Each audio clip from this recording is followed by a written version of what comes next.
Hey, Danny, can you believe it? The first Bill and Dan's Excellent Adventure is finally here. We're going to have so much fun over the next few days, it's going to blow your mind. Right here in the great state of Maine. Dirty Water TV is next. Let's whip it up.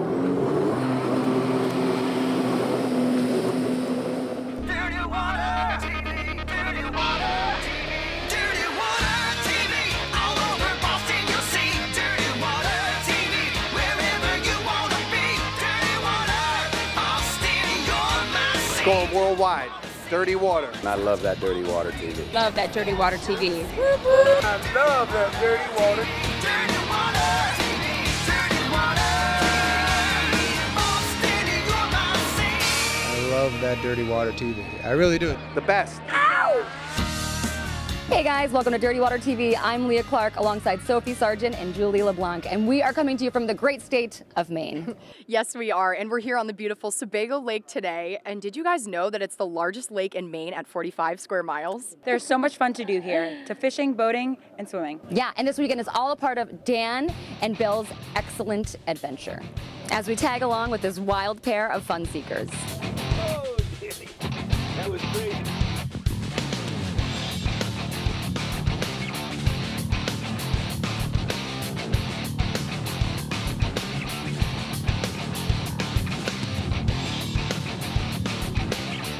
We'll be traversing Maine with this daily double, and it's all thanks to Dan McNutt and UPP Global, the kings of parking. All right, and speaking of this wild duo, here they are. Bill, Dan, thank you so much for having us this weekend. Ladies, we're so excited to have you here with us. The first Bill and Dan's Excellent Adventure. Welcome to paradise, Sebago Lake. We have a great show for you tonight, and here's what's on tap. We'll follow Bill and Dan as they journey to the best little city in America, Portland, Maine. We'll party like rock stars or like Bill and Dan on Sebago Lake. We'll hit Oxford Plains Speedway as Dan's Dirty Water stock car seeks racing glory. But first, we're off to Portland, Maine, and that's tonight's Big Ticket, brought to you by Higgs Tickets. Hey, we're here in the heart of Portland, Maine at $3 Dewey's, this awesome bar. But what I'm most excited for is to hear Leah talk to our friend Ronnie, who's going to be sailing across the sea with his sponsors with Shipyard Brewing Company. I can't wait to hear all about his journey. Let's go inside. The definition of adventure is when you enter into something and you don't know what the outcome's going to be. Like finishing this race, hands down, would be the best moment of my life. Ronnie, tell me about this epic trip you're about to take around the world. On October 28th, I will be departing A Coruña, Spain, which is on the northwest corner of Spain, and participating in a race called the Global Solo Challenge, and I'll be racing solo nonstop around the world on a 50-foot sailing boat. My journey in the sport of sailing doesn't start on a sailing boat. It really starts, I think, in the military in Iraq. I graduated high school in 2003. I went straight to the war in Iraq, and I got hurt really seriously over there. And then I ended up back in the States recuperating, and I was going through this sort of difficult, challenging time in my life, my early 20s, and I discovered the sport of sailing. When I started sailing, I just found all these therapeutic benefits and inspirational benefits, and sort of like I enjoyed being on the water, and I really want to go do that. It gave me a reason for living and a reason for being, and I always credit sailing with saving my life. So tell me a little bit more about the campaign. Yeah, so this particular campaign is really revolving around getting myself and the boat Sparrow, which will now be renamed Shipyard Brewing, Pumpkinhead Pete. So it's about getting the boat and myself to the starting line of the Global Solo Challenge, and really just honestly grateful. The people here in Portland, Maine, the community here has been really incredible, and it's kind of like a little known fact that all of the Americans that are into this sport of solo racing around the world, they're all right here in Portland, Maine. I just want to really thank Shipyard Brewing and Fred Forsley and really Portland, Maine community for sort of making this kid from Hawaii feel at home here and really supporting and really just helping us out. So it's an awesome community here. We wish Ronnie the best of luck in his sail across the globe. Now it's time for Dan to freshen up at Portland's premier gentleman's grooming parlor, Gervais & Company, where Sophia has the cut.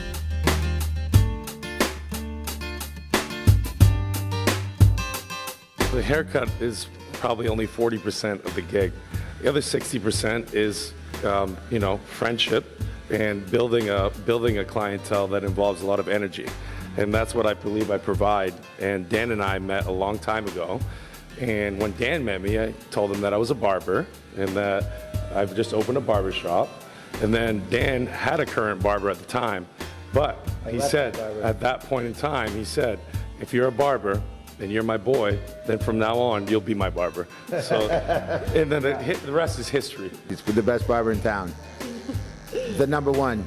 And I've got 3 sons, and they've all had their first haircuts from Uncle Chad, and so it's really a family. It's really kind of a family atmosphere and relationship here. When I come home to Portland, one of my favorite things is getting a haircut. We definitely schedule that, but then also being out at the lake. Being downtown Portland's great, and enjoying the restaurants and the bar scene. But as I have grown older and more mature, and I'm a family man, it's nice to be out on Sebago Lake in the summer. We've got some of the best ski mountains in the Northeast as well here in Maine, and enjoying that aspect of being home in Maine. With Dan all trimmed, it's time for a quick trip to his favorite Portland fish market. And now I'm going to take you guys into one of my favorite places where you can get the world famous Maine seafood. Let's go. Alrighty. Good. Seafood. All right. What's going on? Not too much. How you doing today? What am I hearing about this big adventure? Well, it's Bill and Dan's Excellent Adventure, and I thought the only right thing to do here in Portland would be to bring everybody to where the seafood originates. Joe Ray, a.k.a. Joe Fish's free-range fish and lobster. You got the right place, I'll tell you that, my friend. Nice to meet you. We started as a wholesale company, and there was an opportunity for a retail spot here, and we ended up buying a person that wasn't doing well in business. We knew there was a big niche here for it, and there was only one other guy doing it in town. So we took our wholesale experience and passed it on to the retail, and we grew up a lot of restaurant business, like the Porthole, DeMillo's Floating Restaurant, on and on and on, some of the greats in town. And we're just supplying really high-end seafood to all the locals. Joe, thank you again. Thank you. Thanks for coming by. Always a pleasure to see you. Always a pleasure. And from here, we're going to head down to the Porthole and have some of this great seafood that you supply the restaurant with every day. And maybe a cocktail? A few of them. Let's go.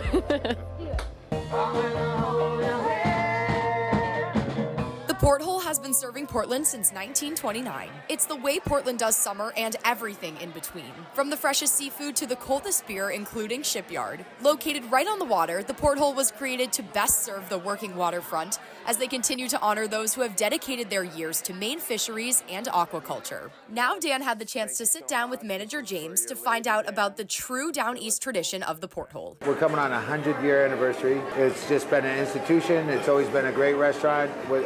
You know, started and run by a great family for a long time, but there's been some new blood that's come in and changed. And what are some of the things that have been introduced now that we feel have kind of brought new benefits to the customer and most importantly to the property? The biggest thing was to not change the culture and make sure that we kept the character of the Porthole because it is a Portland staple. Some updates we felt needed to be made, we made, as far as adding some TVs for sports entertainment, adding a lot more music, a lot more variety of music, some bigger bands, more entertainment. We do it 7 days a week now. And then just kind of focusing on the kitchen and food that comes out quick. That's timing also of getting food out.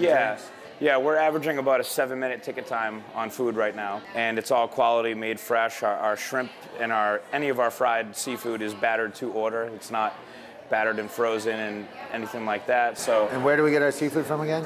We get our seafood from Joe Fish. So that's where we came. We stopped there first. Yep, Joe Fish is the man. And you know what we sell here is service and good food and a good time. And if you don't leave with a smile on your face and a full belly and with a good experience, then we didn't do our job right. Best thing about this place is you could come here on a Tuesday night and it's gonna feel like Friday. And it's always a party, it's always a good time. I like that. Yeah, and our service is always immaculate. Our bartenders are always friendly. It's always fast, and guy speaks the truth. You'll be surrounded by good people and a good time, always. Yeah, dude, I'm so pumped up right now. Yeah, see, we gotta go have a good time. Thank you, James. Thank you, Dan. I love you. You allow me to do my job every day. I appreciate you. You're the best. You've got a lot of big deck energy. Let's keep it moving. Yes, sir. You know it. Docked right next to the Porthole is the famous Casablanca cruise boat. Leah and Dan sat down with award-winning bartender Nick Dionato to find out more. We take 3-hour tours out in Casco Bay. We cruise around the islands. We see peaks, we see Great Diamond. We get a tour of Casco Bay for customers on the boat. We do public events and private events. Awesome. And is it just one big party? I see the bars, the liquor's flowing. It definitely has its party aspects to it. People come on, they have a great time, and that's all that we can ask for. I need to talk a little bit about a real prestigious award that Nick D won this year too. Dunkin' Donuts did a cruise, and they did a competition between 4 bartenders where you came up with a drink using one of their Dunkin' refreshers. I competed against 3 other bartenders from Maine, and the drink that I came up with won the competition. Home team. For everybody watching, when you come on the boat and see them, ask for one of those Dunkin' Donuts drinks and everything will work out real nice. You got it. Now we're off to Windham, Maine for some dinner, dancing, and great authentic country music. Tonight, Nashville star, by way of Rhode Island, Nick Casey rocked the crowd at Eric's Church. Even though you're on my fighting side. Eric's Church is your home for good times and bad dancing. They host live country bands from Maine, Boston, and Nashville every Friday and Saturday nights. The owner's father, his dad's name is Eric. He used to own a bar in Portland called Eric's. On Sundays, he would tell a little white lie and say he was going to church when he was really going down to the bar. The owner, Kenny, his favorite country artist is also Eric Church, so he just did kind of a play on the words, and here we are with Eric's Church. They believe in giving you exactly what you want. So whether it's their friendly service, great food, amazing drinks, world-class entertainment, or one-of-a-kind atmosphere, you will feel like you are home at the church. And Sophie caught up with rising country star Nick Casey between sets. We just put out our second album. It's called When I'm Alone. It's on Spotify and Apple Music, all those things. And we have another album out called Ghosts Like Me, just under my name, Nick Casey, so you can find it wherever you listen to music. What a night at Eric's Church. Coming up, we have a big day on the lake. That's tonight's Big Ticket, brought to you by Hicks Tickets. Here's what else is going on around town.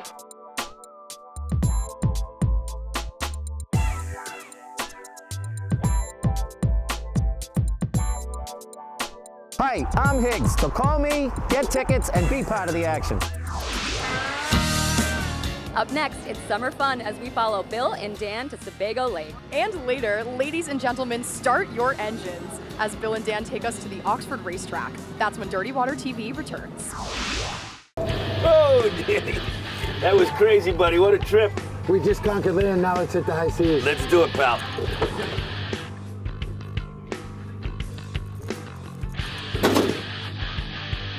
Let's go, kid.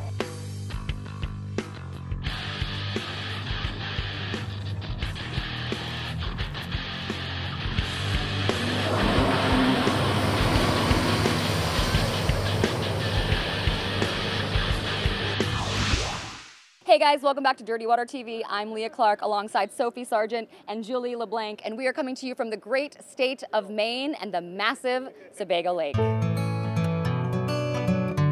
For people in southern Maine, and particularly folks around Portland, Sebago Lake is a vast summer playground. The lake is the second largest in Maine and is broad, clear, and deep, more than 300 feet in spots. Bracketed by coves and forested inlets, Sebago can host squadrons of boats without feeling overrun. No wonder it has so many admirers, many of whom wish they had a place on the lake.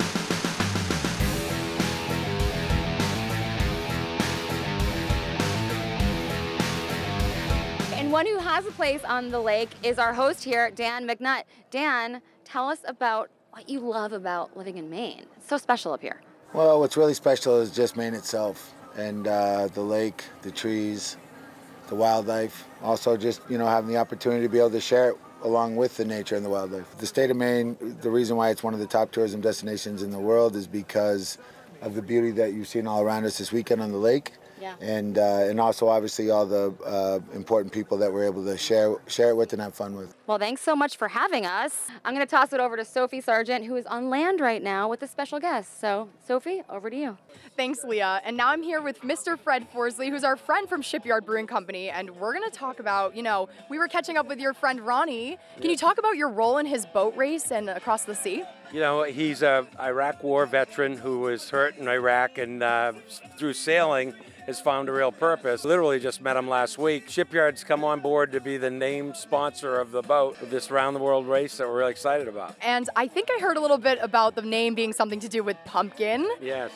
Pumpkinhead Pete, who is bouncing all over New England, is excited to be on the boat as well. We just launched Pumpkinhead. I actually just had one with a cinnamon rimmer, and it's a great time to enjoy pumpkin anything, right? We love Pumpkinhead. What are you doing here today at the So lake? I became a good friend of Big Dan's with UPP Parking. I introduced him to the Dirty Water crew.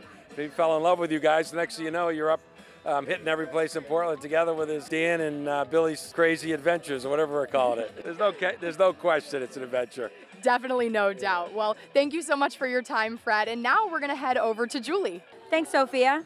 Here I am with Barry Larry's food truck. Here we have Barry Larry himself and Dennis. How's it going today, guys? I'm Barry Larry. This is my business partner, Dennis. We're here today because of Dan.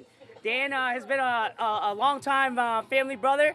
Back when I was 14 years old, I've known him since then, since I was a hibachi chef. And the reason why we have this food truck is because of him.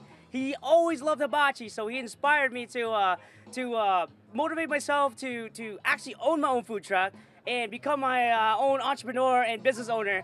And he's gotten me this far, and that's why we're here today to cook them the best hibachi food. So the Barry Larry food truck actually specializes in Korean Hawaiian cuisine.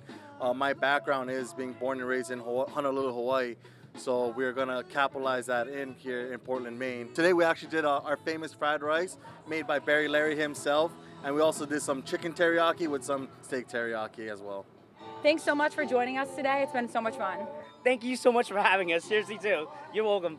It was a pleasure being here. Thank you. Up next, we're off to the races. And that's when Dirty Water TV returns. Hey guys, welcome back to Dirty Water TV. I'm Leah Clark alongside Sophie Sargent and Julie LeBlanc. And today we're here at the Oxford Plains Speedway in Oxford, Maine, where Bill and Dan's adventure continues. Yes, we have Dan's stock car right behind us, all ready to go with the Dirty Water logo, ready to race in the Oxford 250.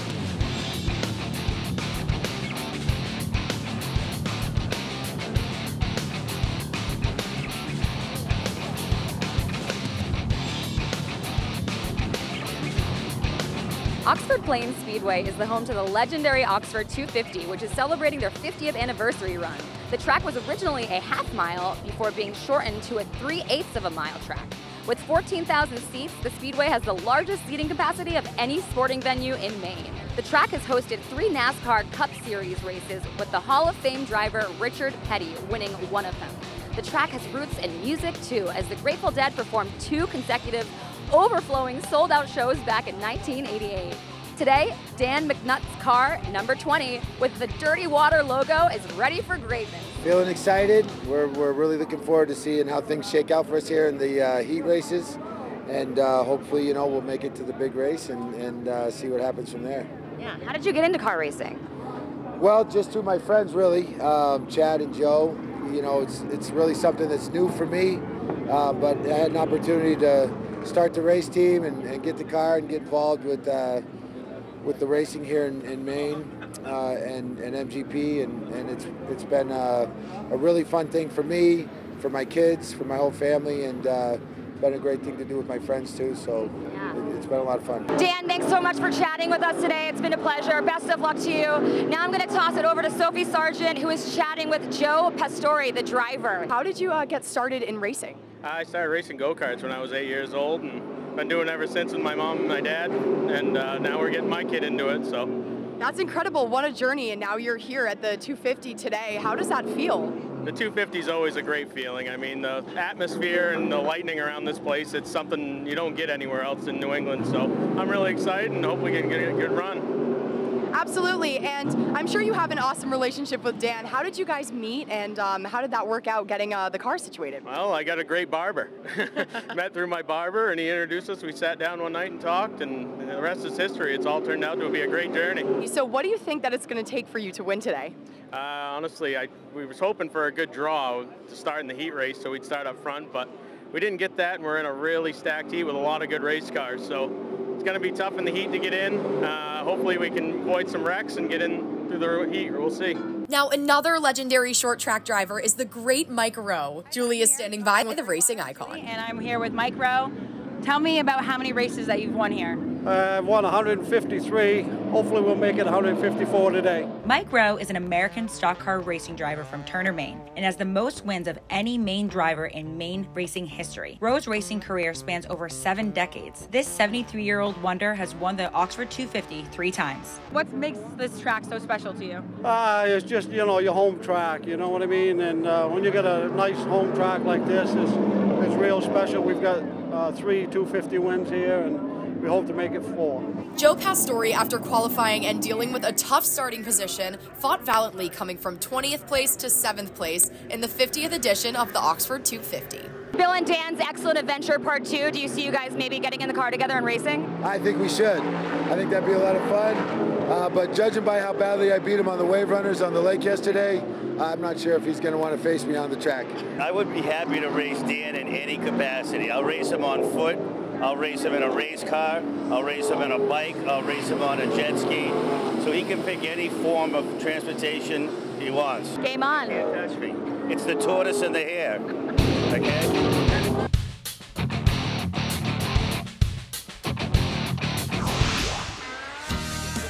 Up next, more of Bill and Dan's Excellent Adventure. That's when Dirty Water TV returns. Hey guys, welcome back to Dirty Water TV. I'm Leah Clark, and here alongside Sophie Sargent and Julie LeBlanc and our host, Dan McNutt. Dan, now that we're wrapping up this whirlwind of a weekend, do you have any final thoughts? I never wrap it up. Well, thanks, Dan. It's been a great weekend. We had a blast.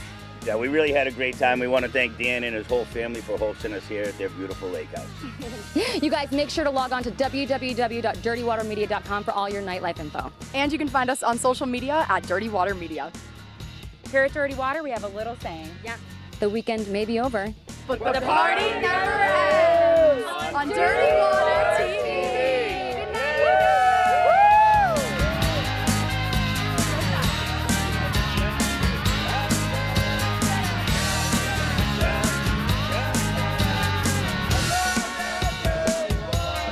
Let's whip it out.